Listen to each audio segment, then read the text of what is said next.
back to the FNZ 90+3 podcast, where free football supporters take a look into the dressing room, chatting to former professional footballers about their experiences on and off the pitch. I'm your host, Ashley Simons. If you haven't hit the subscribe button by now, I'm slightly disappointed in you. Remember, we need your support to keep delivering these podcasts.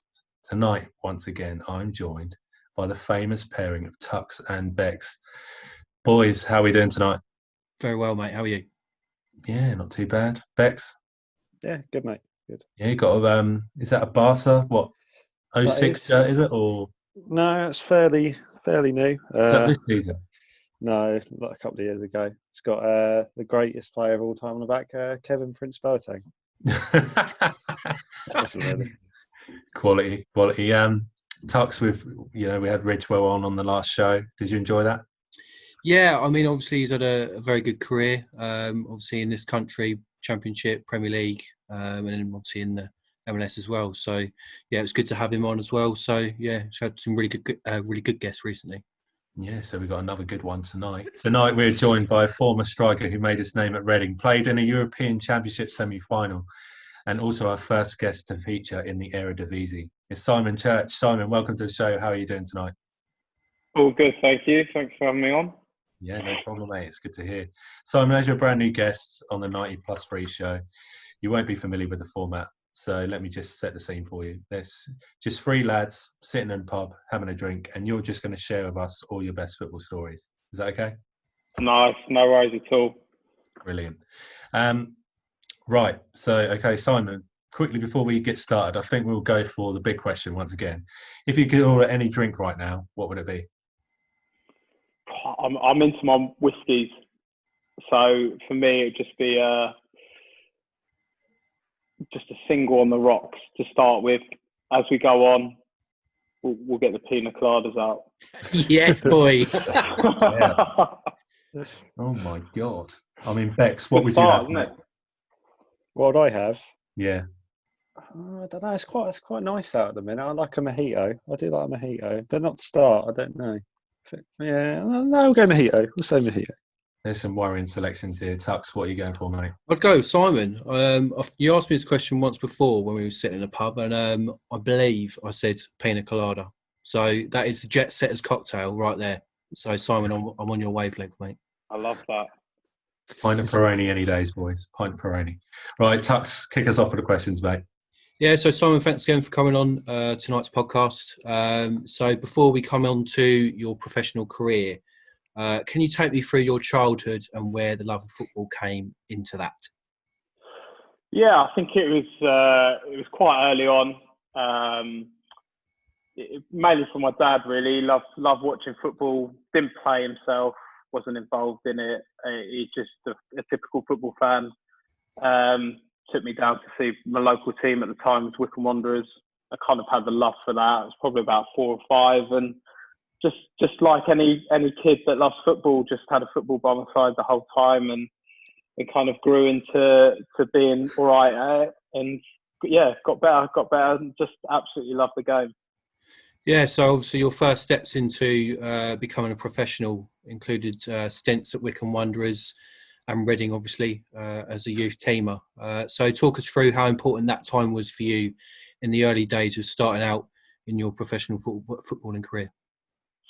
Yeah, I think prior to that, obviously, there was a lot of dedication involved. A lot of people don't see, when your mates are going out and experiencing all their experiences. I'm stuck inside on a Friday night getting ready for our game Saturday. And do you know what? I had it from quite a young age. I'd say 12, 13.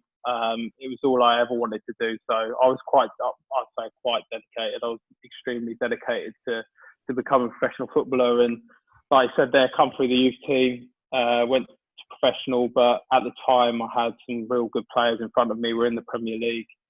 I had Dave Kitson, Leroy Lee, Kevin Doyle, Shane Long in front of me. So I had to go out and go on loan and get some experience, which, to be honest, if I didn't do that, it probably wouldn't have set me up for my career as much as it did. So playing at 18, first team football, you can't beat that.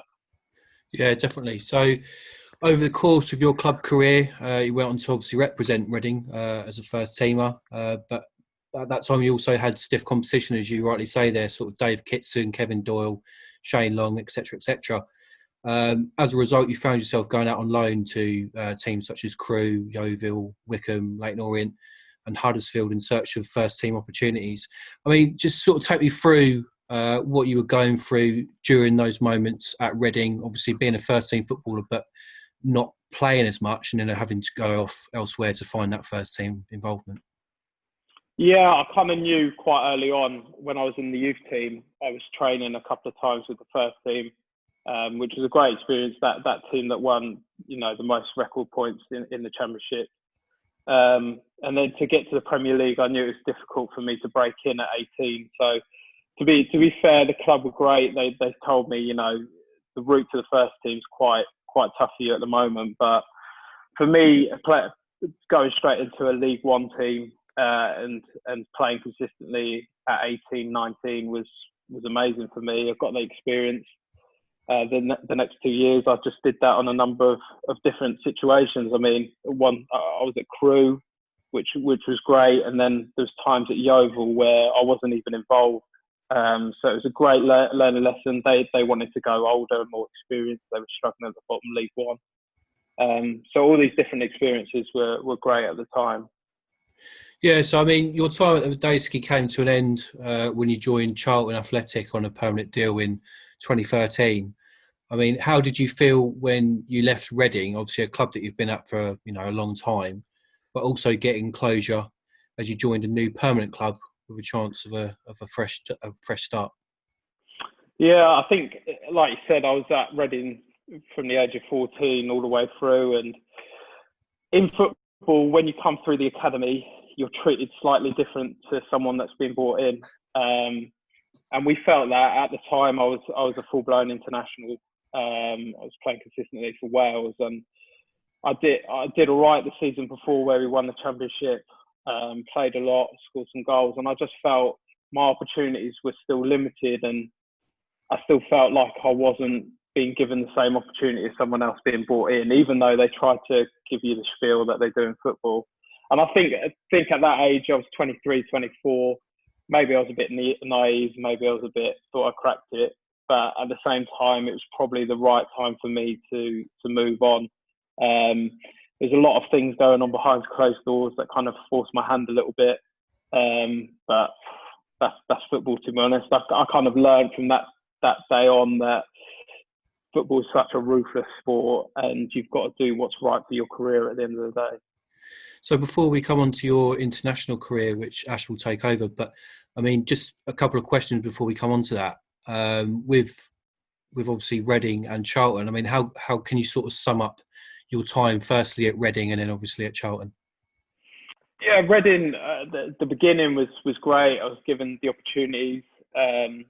We had a fantastic campaign winning the leagues. We missed out on the playoff final the year before. As I said, my starting time was inconsistent, but I was still playing regularly for Wales. So luckily for me, I still had that. As I said, that it ran its course at Reading, and then going to Charlton was a great move at the time because I was given the number 9. I was going to play, and combination of loads of things, mainly the new owners that come in, completely changed the whole landscape of the club, and they're still struggling from that to this day. And you could just sense it when I first went there with Chris Powell. He was brilliant. The whole setup was excellent. And unfortunately, when the new owners came, it just changed everything. So, Simon, you were part of a truly unique story with Wales, a country you represent a total of 53 times, 38 of those at full international level. Just tell us about how your first Wales call-up came. For the first team, it was a letter from John Toshak. So I think it's quite well known that John Toshak didn't have a mobile phone or anything like that. So I received, it's not your normal way, but I can remember one day in training, I got a letter. And it was the manager gave it to me at the time, so it's from John Toshak, give it an open. I kind of had an inkling, because I was doing well for the 21s. I was playing consistently for Reading. opened the letter and he just invited me to join up with the first team. I mean, I couldn't believe it. I don't know where the letter is now. It's a shame I haven't kept it. It sounds a bit like a Harry Potter story, you know, like the owl just delivered the letter and you had to go to 9 3/4 to get there. Yeah, no, seriously, it was weird. All the boys are saying, "Why have you got a letter?" I've just been called up to the first team, mate. And they're like, "What?" It was crazy, but yeah, from then on, we kind of I got in. I'd done well, and at the time, I was, I had a few good performances for Wales, and it kind of went from there. Really, I managed to stay in the squad for a long time. Yeah, so correct me if I'm wrong, but you scored your first international goal against Scotland. And by no means are we skipping out part of the story tonight, but we must get on to the Euros. I mean, you were part of a Wales side that qualified for Europe for the first time ever. I mean, what was that like? It was honestly, people say it's quite cringy, but when you're a player, you dream of playing on the big international stage and the big tournaments. And you know what? When we went there, we were away from our family. I've got 2 young kids.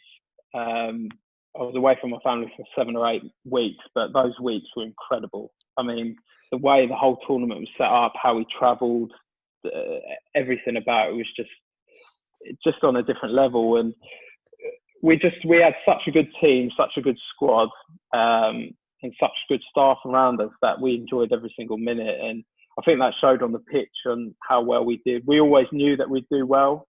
I know a lot of people wrote us off, but we believe that we've obviously got great players in there that can change a game in a second. And to be fair, they did most of the time. So we relied heavily on those players as well. Yeah, I always remember you being that reliable side at the time. But, you know, Wales were famously grouped with England at the tournament in France. But despite losing to England, Wales finished top of the group stages. What I noticed during that period was the incredible team spirit in the dressing room. I remember seeing those dressing room celebrations. Firstly, I want to know, what was the reason for Wales' success at the time? And secondly, who was the ringleader in the dressing room? I think the reason for our success was probably Chris Coleman and the staff he had around it, and just the environment he created. We all loved joining up and playing for Wales. As I said, we were great friends off the pitch. We all got on. And especially while we were away, it was tough because we were away from our families. We were in our rooms. But they created an atmosphere where, you know, it was so relaxed. There was no pressure on us. We had no idea what was going on outside of it. So I think we all knew our jobs as well in the team. We all kind of bonded, as I said, really well. And again, we had players that could win games. And it just came from that. So, I mean, the ringleaders, the celebrations, we had Joe Ledley, who was just brilliant. It was a mixture of everyone. We've got Ashley Williams, who would kick us up the arse if we needed kicking. Gareth was quite quiet, but again, the same as Aaron Ramsey, quite quiet, but you know, great people to have around. And on the pitch, they do all their talking there. So, as I said, there's no bad clicks or anything like that. And I think, like you said, from the outside, people could see we had such a strong bond, and we took that onto the pitch for sure. Yeah, I mean, you mentioned Chris Coleman there, but what was it like playing under, you know, the man that steered his home country to the incredible heights? Would you say he eclipsed the like of John Toshak in that role? I think he's got it, to be honest. Even though, you know, John Toshak is a legend, and he gave me my first start. I think what we achieved in that team, even though Wales were qualified again, just how we qualified and the team we had and how well we done throughout the tournament, I can't see it being replicated. And just with the players we had and the team spirit, it was one of those teams that was just a one-off. And we still speak now. I think there's a couple of games being replayed, so we're reliving it on the WhatsApp group. Yeah, it must be brilliant. I mean, let's just talk about where Wales got in that tournament. I mean, you made it through to the semi-finals against Portugal, a game in which you played and obviously lost 2-0, despite this incredible achievement for Wales. Personally, as a player, you had played on one of the biggest stages in world football. And not only that, you're sharing a dressing room with Gareth Bale, but playing against Cristiano Ronaldo. Explain to our listeners what that was like. I think it was just the whole occasion was, we knew, you know, how big it was. We seen all the figures of people that were going to watch it. The whole build up to the game was massive. And it wasn't until we got to the stadium where you could see the atmosphere. You know, you see the players you're playing against. You mentioned Cristiano Ronaldo. And it was amazing. I was itching to get on, and I kind of knew I'd probably be chucked on in this game.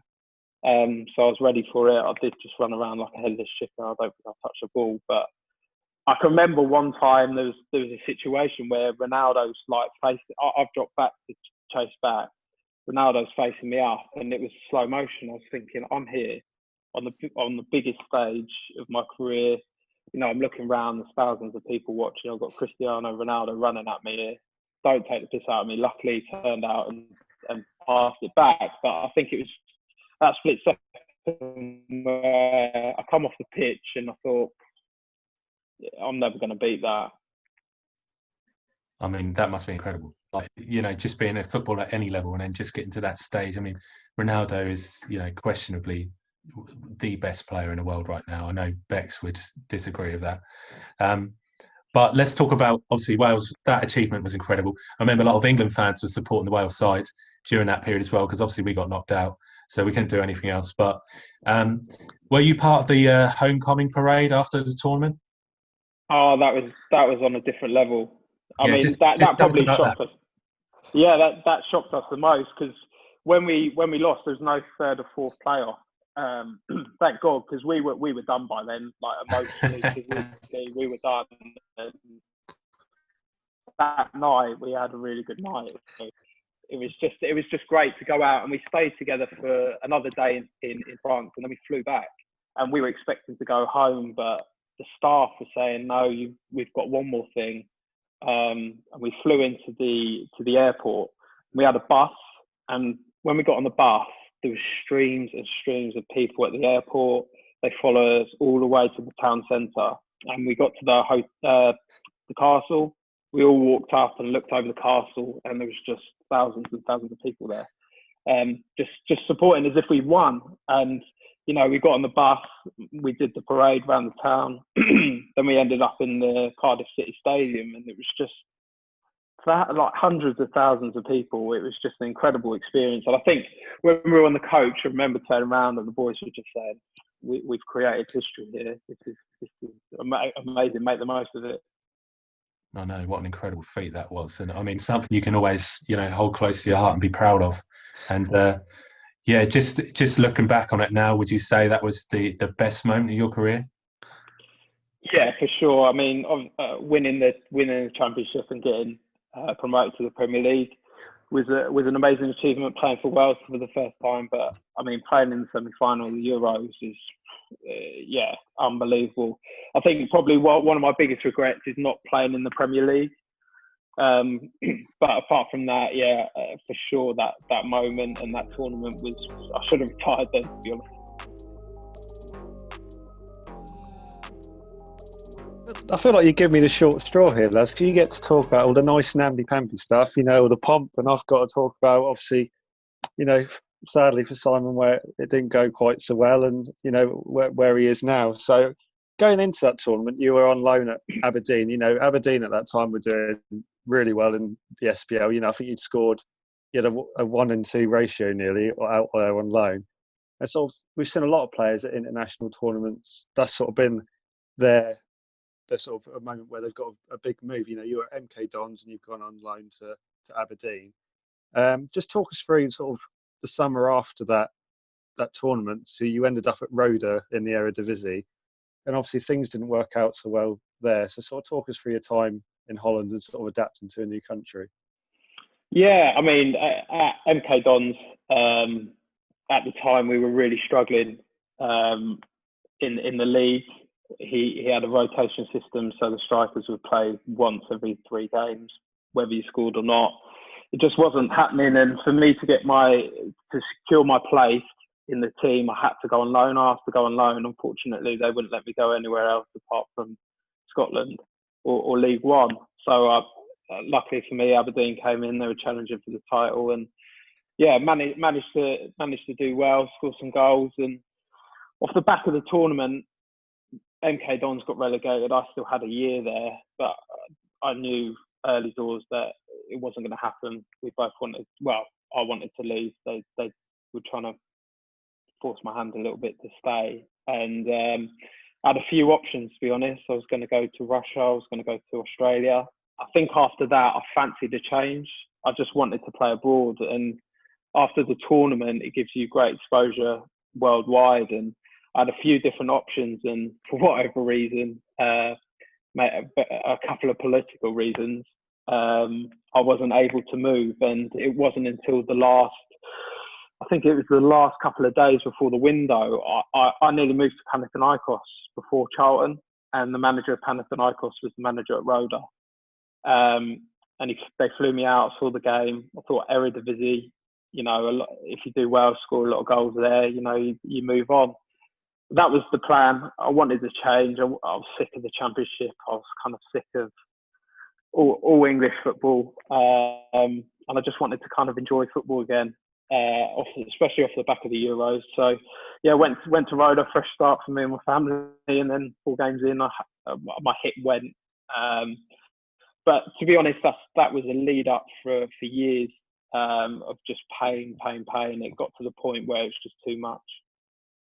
So like you said, you got your hip injury there, sort of plagued you for a little while. I think you mentioned in another interview that it was like the artificial pitches really sort of screwed you over. I think a game against Feyenoord was sort of where it really went. And was there sort of was that the turning point in your career, and you think I'm sort of in real trouble here, where you sort of started thinking about your future? And obviously you came back to England after your time in Holland and joined Plymouth, and again sort of injuries started to plague you. So how did that sort of affect you really? You've come from this big high where you've had a really good season with Aberdeen, gone to the Euros, like you said, all the pomp of coming home, and all the admiration of the Welsh fans, and then sort of a little bit later on, you're really sort of struggling to play the sport, play your profession. Was that sort of a big effect on you mentally at that stage?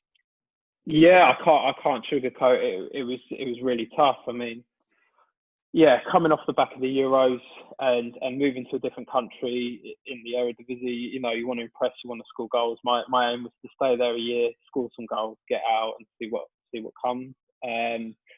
As I said before, for years it was getting my injury was getting worse and worse and worse, and I was always kind of the model pro where I'd just get on with it, pop some painkillers, never miss training, never miss a match. And like you said, we were training every day on artificial pitch, and it just got progressively worse and worse and worse. And taking the shot against Feyenoord, it just completely went. And after my surgery, the surgeon said to me, that was serious surgery. I didn't play for the rest of the year at Roda.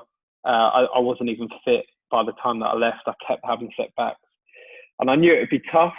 And then once you come back to England after being abroad and not played and being injured, it's so ruthless. Clubs want to try and take the piss, to be honest. Trialing, I didn't have a problem with trialing. Clubs just wanted to see if I was fit. I'd get through those days, but I just wasn't match fit. I wasn't ready to play. I was still in a lot of pain. And at the same time, I kind of knew I still had enough to get through it. Signed for Scunthorpe. Done really well on my first. I kind of signed to start Scunthorpe after my trial. Played on the Saturday, come on, done well. Started on the Tuesday, and everything went. I got injured again, and it was just a cycle of injuries and not getting fit. I was just never fit from that surgery. Yeah, that's unfortunately that's what I've seen sort of the back end of your career. Like a lot of injury-prone players sort of go to a club, and I think a lot of the time the fans sort of go, "Well, why have we brought him?" Was that sort of playing on your mind a little bit as well? And obviously now that you've said you had that surgery, and the surgeon said this is a really serious operation that you've had, were you sort of thinking this might be it for me? We've seen it with a lot of players. I always remember Ledley King, like for fantastic player, but he could only train once a week and very rarely played towards the end. Was that sort of a moment where you thought this might be it, and I've sort of got to be considering my options, what I'm going to do after football? Yeah, to be honest, when I first come back after the injury, when I joined Scunthorpe, I still felt I would have a couple of years. I just needed to get fit, get playing again, manage my injuries, which, to be fair, Scunthorpe helped me do. Kept getting injured. Then I went to Turkey. I had a medical, failed the medical. I went to Belgium. I failed a medical there, and I kind of thought, okay, this isn't looking great, but I still felt like I could do it. And then I went to Plymouth, and to be honest, Plymouth was probably the only club that would take me without worrying too much about my medical. They gave me an opportunity to get back, and I've got to be honest, the way the manager went about dealing with my injury, he's so old school. He didn't get that I couldn't train every day.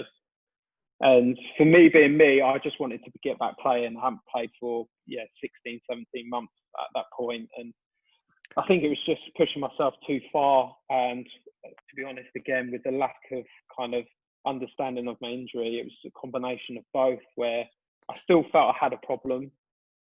Did I think I'd have to retire from it? It was 50-50. But when I went and saw the surgeon said basically to stop having a hip replacement in your 30s, you need to knock it on the head and not play anymore. And it was from that point where I just, I can't sugarcoat it. It was horrific for the next couple of months after that. That was literally my last day as a footballer, going into that surgeon. Yeah, I can't imagine how that must feel. Like that's like your career and profession sort of been ripped away from you. And I think that's something that we don't always see. Like I think, like I alluded to earlier, the fans are always quick to jump on why you've brought a player, but like we've said in this podcast, you've had a great career up until this point. It's just something that's no fault of your own. It's just the way you're made up. Your body's sort of let you down. So that decision when you've had to retire, like, had you got any plans, obviously with what you're doing now, did you have any plans in place beforehand, or was it sort of really sort of the carpet sort of being swept from under you and you were really sort of considering your options and not really sure what you wanted to do?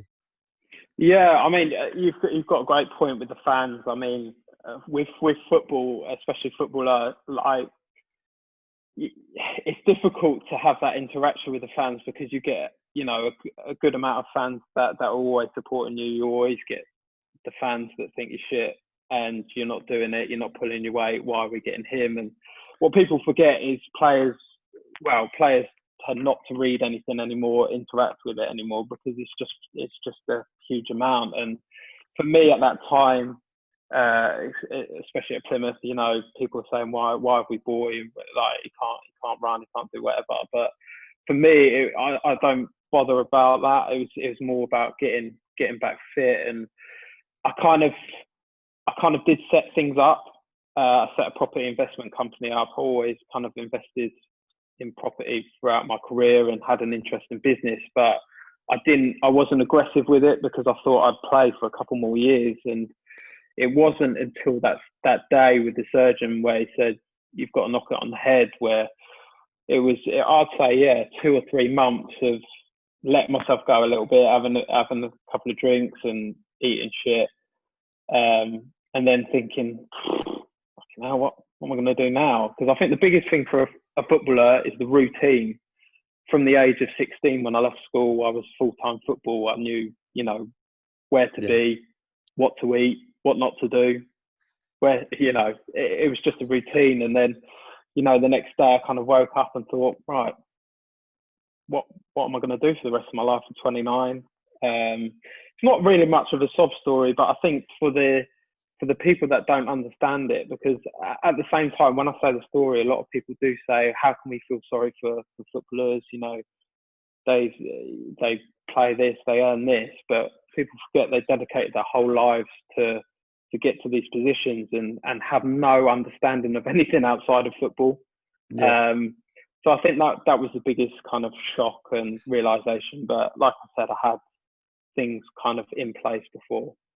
So let's go back, be a bit more positive now. So what are you up to now? We've had a few footballers come on, and we've had a wide range of different career paths after football. I've had a few that have gone into coaching.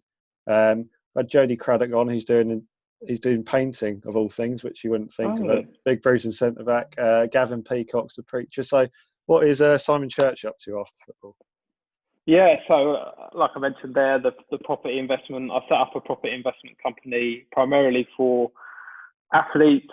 In football, there's a lot of bad advice, either agents, financial advisors, bad investments. I experienced it myself alongside a lot of my teammates. So I felt like I had a real interest in property outside of sport. I wanted to set this up alongside my partners and provide athletes with solid advice that they can invest in property and know it's the right thing, because I've done it a bit, and something I'm quite passionate about, because at the time when I left football, there was not one person asking, can I help you with anything? Do you need support with anything? It was, you chucked out. And I'm sure, I don't know if a lot of the players that you've spoken to already have said the same, but in my experience, I had absolutely nothing. So yeah, set that up. And then at the time I was taking CBD oil, and I thought there's a real gap in the market here for kind of sports nutrition based CBD products. So we spent a good long time looking into it, researching it, and yeah, came up with CBD Performance. Interesting story. Like you say there, I think it's such an important aspect that a lot of maybe football fans don't think about. There is you're in such a sheltered environment as a footballer during your time in the game, when it's suddenly, unfortunately for you, where it came to a sudden stop, it is really difficult for them to adjust. So I know your experience is, all footballing careers are completely different. What is the one piece of advice or, sort of something that you've learned during your time in the game that you'd like pass on to, the people that you're working with now? So what is sort of the big message that you pass on to current pros and people sort of at the end of their careers who maybe are looking for that next step? Yeah, I think starting from today is have a focus on what you're going to do outside of football. I mean, it doesn't matter if you've earned millions or come out the other side and not earn enough and got to go straight into full-time work. You're gonna be in a situation where you need to do something.